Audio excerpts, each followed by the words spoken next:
হবিগঞ্জ জেলা বাহুবল থানা রশিদপুর বাজার।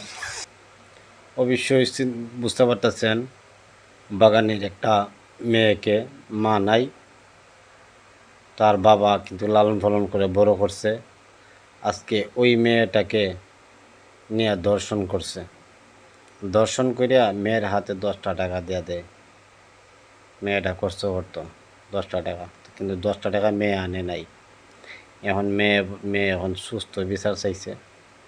জিজ্ঞাসা করা হয়েছে, মা বলো তো কি করা যায়?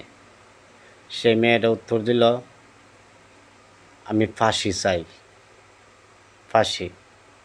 আপনাদেরকে বলি, বাংলাদেশের জুলমুৎকারী শিশু নির্যাতন বেশিরভাগ সংখ্যাটা বেড়ে গেছে।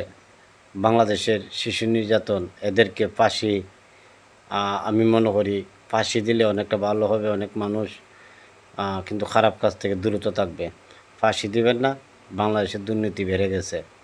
এখনও বলতেছি এরকম দুর্নীতি এখন বর্তমানে প্রচুর দুর্নীতি বেড়ে গেছে, কিন্তু এতটা দুর্নীতি আগে ছিল না। এখন কেন এত দুর্নীতি হচ্ছে, এটা আমি বাংলাদেশ সকল বন্ধুদের কাছে আমি এটা বিচার দিলাম, বিচার পাইতাম।